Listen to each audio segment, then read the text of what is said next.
Тэгээ энэ ер нь аауд одоо миний мэдх бүр супер аауд байгаа заяа. Тэд нар юусэн юм сошиал медиа юм хийдэг бод контент ордог. Би бол энэ их болоосоо гэж бодоод идэх байхгүй. Энэ амар чухал юм санагдаад байгаа. Яг тэгвэл бид нар гэртээ очиод яг хөө сайхан амьдрчлаа баг. Гэтэ бид нар гэртээ очиод бүгд ийм болчиход байгаа байхгүй. Хүүхд юм яриад идэх те. За минь хөө за. Окей за.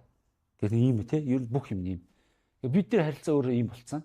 Тэгээд спорт гэхлээр нөгөө угаасаа амьдралын түвшин одоо юу гэдэг хүн болох хүүхдээс секцэнд авч чадахгүй тийм ээ. Тэгвэл бид нар зүгээр аав хоёр гэртээ 50 сонирхол асуудал байхгүй. Тэр чинь спорт байхгүй. Ер нь бол ийм үлгэр дуурайлыг гинт байжсан. За хоёулаа 50 сонирх гэхгүй шүү дээ тий. Ийм хэмжээний нөлөө инфлюенс байгаад одоо яваасаа гэж би бодоод дээ. Жишээ нь одоо бидний мэдих амар гой мундаг тамирч тий. Яг ийм баймар байхгүй сошиал дээр тий. Тэгээ контент ордог.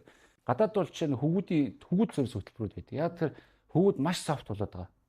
Яг л спортоор хичээлэхгүй одоо спорт чи иж орчод шүү дээ. Тэгээ энэ бол ер нь л ингээд энэ юмны шалтгаан байгаа нэгдүгээр. Хоёрдугаарт нийгмийн асуудал байна. За тэгээ нөгөө үеийн асуудал байна тий.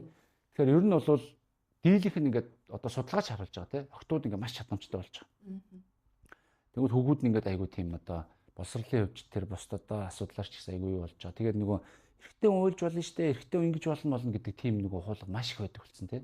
Тэгэхээр яг сэтгэл зүй тэр бол мэдээж тэр өөрийгөө илэрхийл тэр мөр ойлгох бол болно. Тэгвэл суртал хуулга хийж байгаа ч юм уу эсвэл олон нийт явж байгаа юм нь бол эрэгтэй хүн бол гэдэг тий тэр нэг юм одоо мэдгүй иршүүд тэр юмын заашгүй одоо ингэ түгээд илрүүлэх одоо энэ спортын шоунууд хүртэл амар гоё байгаа тий физикал юм уу ч гэдэг юм уу ийм олон болоосаа тэгээд энэ хөгүүд рүү чиглэсэн ажлууд их байгаасаа гэдэг.